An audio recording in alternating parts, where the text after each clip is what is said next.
Oh, goodness.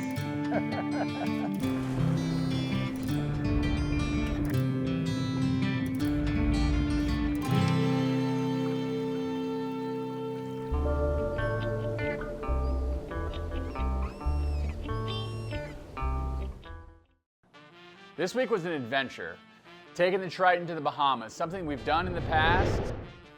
A trip like this requires a lot of preparation. And a week in advance, we're looking at the weather. You're looking at wind forecasts, weather buoys, and you're really trying to determine, can I make this crossing?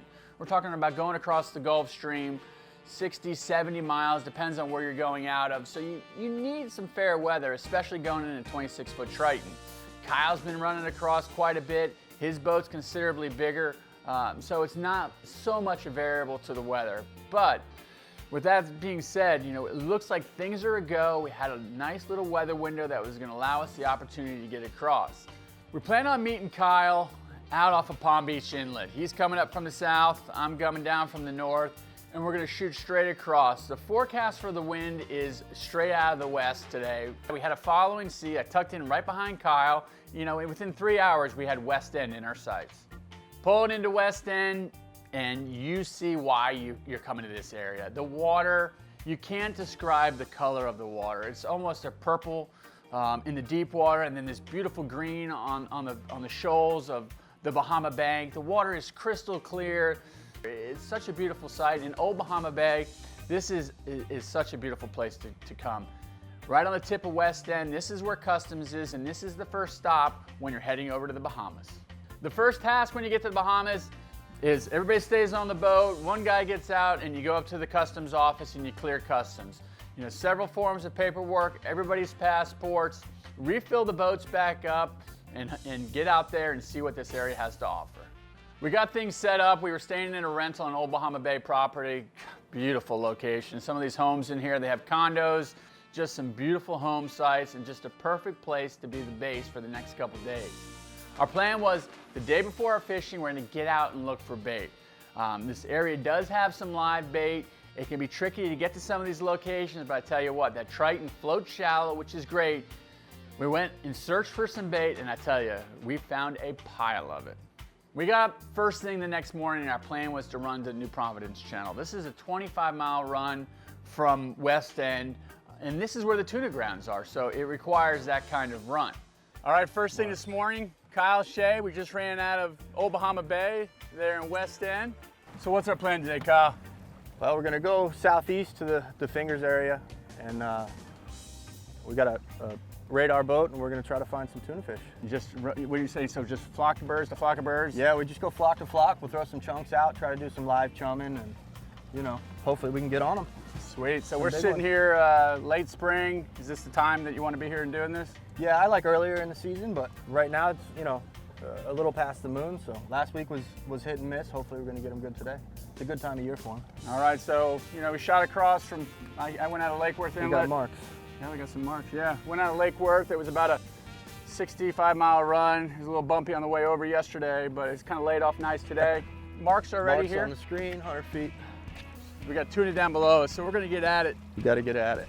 Kyle was gracious enough to bring his boat along as a camera boat, and he had one key piece of equipment that is pretty much required for this type of fishing, which is radar.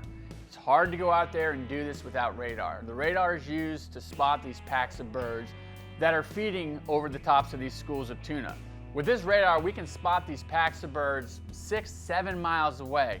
So your eye can only see maybe a quarter mile and pick these birds up. So this is really a key piece of equipment that's needed to find these schools of tuna. They're right here, they're all around us. Yeah, they're eating the liveys. Big shark right there. Big shark. Too big shark. Damn, that's gonna hurt.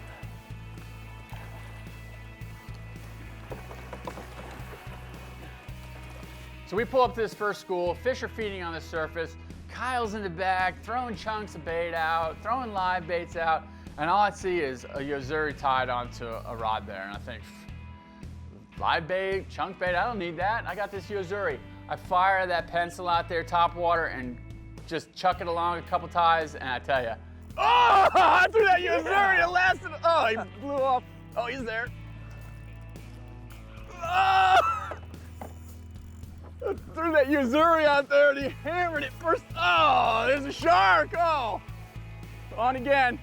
So I have this tuna on, and one thing you have to understand in the Bahamas is paying the tax man. And what we mean by that is sharks. But my first fish of the day, I'm sitting there fighting this thing, I'm getting him close to the boat, and the next thing you know, a shark is on that tuna.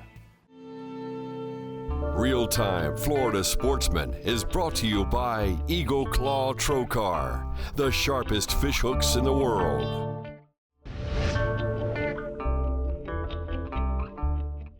I don't have a lot of experience catching tuna. Anytime that you can see a fish feeding on the surface, it's like sight casting. That opportunity doesn't present itself all the time, but when it does, I don't care how experienced you are, how often you fish, it gets the nerves going, and you can't grab that rod fast enough and fire a bait out there quick enough, I tell you. Oh, Yeah. God! Jumped out of the water after it.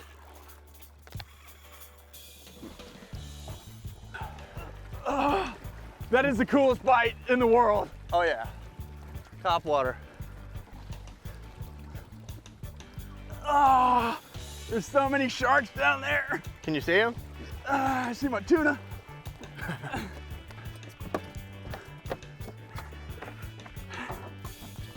my God, I'm gonna just tail him. Just get him. Whatever you gotta do to get him. Get the first one in the boat. Oh.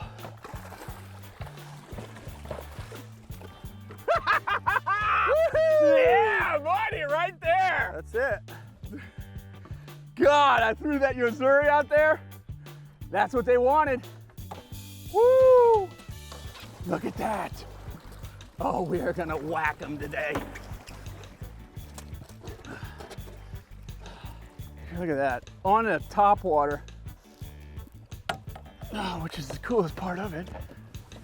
That bite was so sick. He blew out of the water. Yep. They were fighting over it. Literally out of the water. Look at that. First thing in the morning. Now they get these over 100 pounds here. I can't imagine. I got sharked right off the bat. Tunas are one bad fish. They're streamlined, built for speed, and it's a neat fish. You find them on the surface, you find them 500 feet down, you find them in Florida, you know, all the way up the coast. It's one of those fish that, you know, whether it's 5 pounds or 800 pounds, their fight is relentless.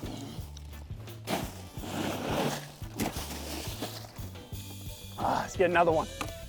Woo! And to have a variety of bait is important. Kyle brought over some flats of sardines that we were gonna cut up and use as chunks, which is a popular technique over there as well. But we had these live baits. We had all the live whales filled, hundreds of pilchers. The preparation was in place. We were prepared. The rods were rigged, the bait was there. Only thing we needed now was to find these fish. Nope, I'm on.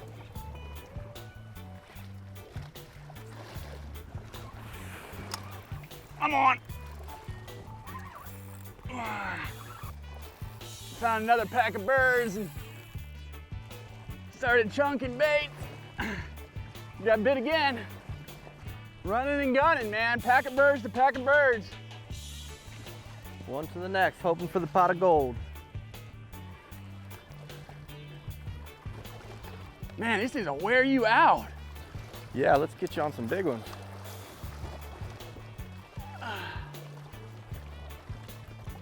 I don't want to get involved with you.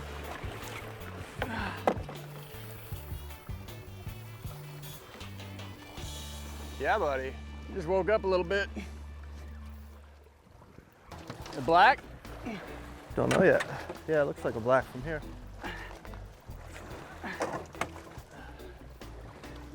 Yeah. Now, do these run with the yellows or the Yeah, blacks? you can catch them together. I don't. Some people say they don't. Nice. That is a little yellow. It's in the yellow? I believe so.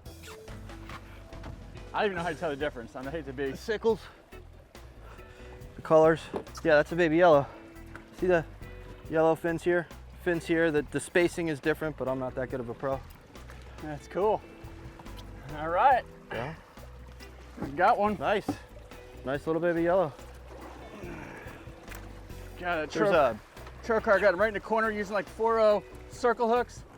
The funny thing is that blackfin and yellowfin, when they're smaller, are kind of tough to differentiate the two. You know, we had a hard time at first wondering if these are small yellowfins or blackfins. Springtime, summertime, guys make the trips over here. You hear about it all the time. You see it on social media. They catch these big yellowfin, 100, 150 pounds. You know, good food quality as well, great explosion on the surface. I'm happy with this fish. Real-Time Florida Sportsman is brought to you by Penn. Let the battle begin.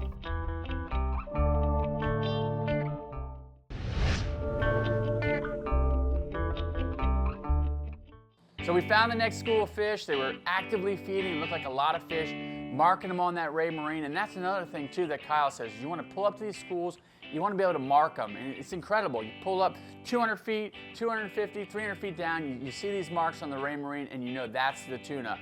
Tuna cannot regulate their body temperature, so what they'll do is once they feed on the surface for a while, they'll drop down to deeper water, cooler water, stay down there for a little bit, and the idea with this chunking and this live bait is actually to bring them up out of that cooler water, have them start feeding on the surface. There he is! There he is! Got him on! Got him on! Oh, he's off again! Another one ate it!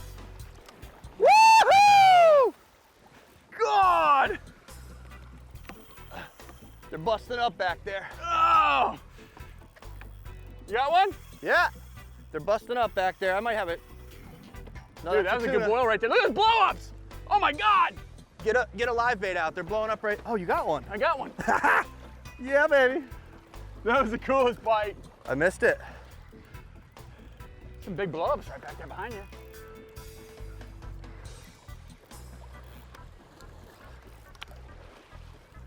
What you got? Yellow? What's it look Or like? black. Black? Looks like it. Regardless of what it is, It's a tuna fish. it's a tuna. Can you Nice black. can you- yeah, good black. On that Missouri, man. I'll take that all day long. Oh yeah, a little shower. That's it. God, it's so much fun on that Beautiful. plug. This action happens so fast that you spend hours looking for these guys, and when you get in them, you better be ready. That's it. That is the coolest take. Little blackfin, not a little one, a big blackfin.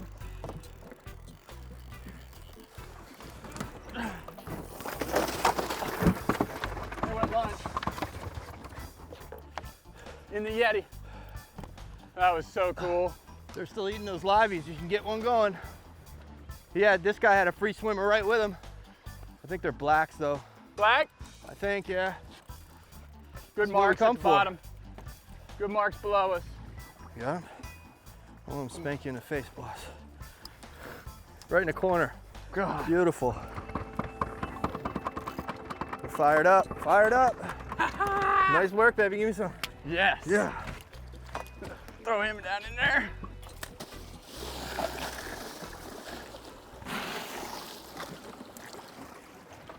God, that was so cool. He blew up on my plug. I missed it. I can't wait to see it. Oh, That plug seems like it's that Missouri, man, is the, just the visuals on it. what they want. Yeah.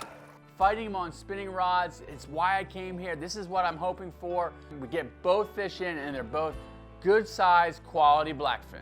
So we had a full day of running from school to school. We had some good success.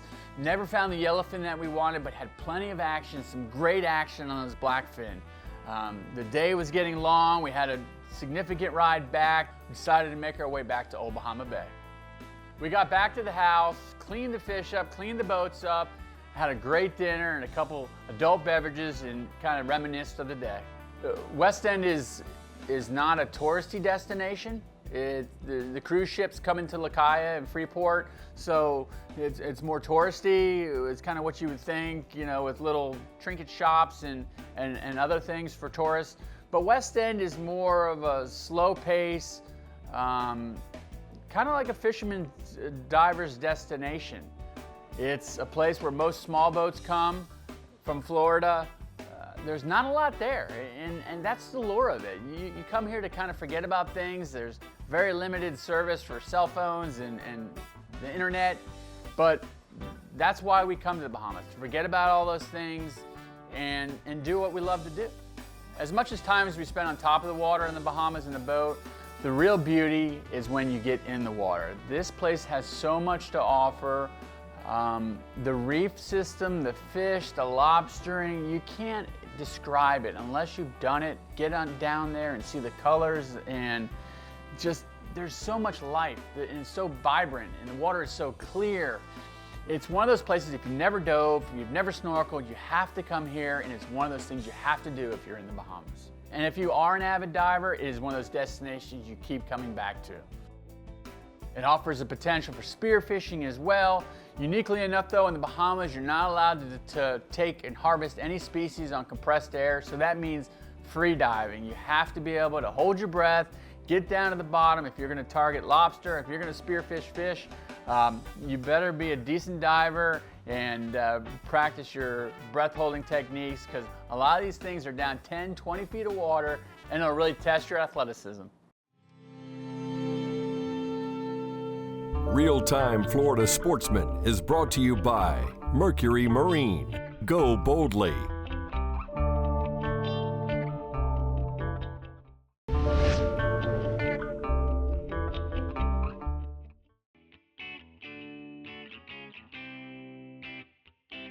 Talk to any dermatologist and they'll tell you that sunscreen is just not enough. Florida's sun is harsh and requires additional protection. Wearing clothing that provides an SPF of 50+ gives you that additional barrier to protect your skin from that environment. This clothing also provides you with the moisture wicking and cooling properties that are so important under the harsh Florida sun. After the first day, we were talking to a lot of the locals and they said that the tuna had moved. They had slid to the north. It's just bad timing on our part. I have this curse of yellowfin, you know, it is what it is, but apparently the deep dropping out 600, 800, 1,000 feet of water is red hot. We decided, let's switch things up, let's break out the hooker electrics, and let's try to go do some grocery shopping. So we're gonna get out front here and do some deep dropping. Prospect out about 1,000 feet to 1,200, maybe a little shallower depending on what we can find. We got a lot of spots further north, but the weather's gonna keep us from running too far, so we'll see if we can find some stuff. And that's the thing, you're in a bay boat, you're kind of a little limited when you're over here. It has its advantages, you know, we were able to get in there and get on that bait, which you wouldn't be able to do in a bigger boat, but yeah, that was you really got to pay mind to the weather. You got to play it smart, so we'll do whatever the weather allows us to do, and that's deep dropping today, and that's, you know, grocery shopping, so let's it, we'll get some good dinner. You ready? I'm ready. Let's do it. And this is a unique fishery. And maybe not for everybody. It's electric reels, super deep water, you know, 5 hooks at a time, 5 pounds of lead, but you just go out there, you find some decent looking bottom on that Ray Marine. All right, what's the plan?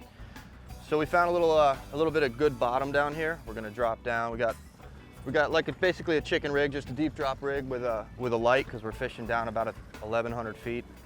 Found just a little bit of structure. We'll drop down and hopefully find some queen snappers, some yellow eye, maybe a grouper if we're lucky. All right. Some good eats, some groceries. It's pretty crazy, you know, West End is right there where, you know, less than a mile off the West End, and you have the ability to come out here. Even on a rough day, you know, when the wind's blowing, you can come right here. It's not too bad. We've got an east wind today. It's kind of protected by the islands, and just, you know, do this.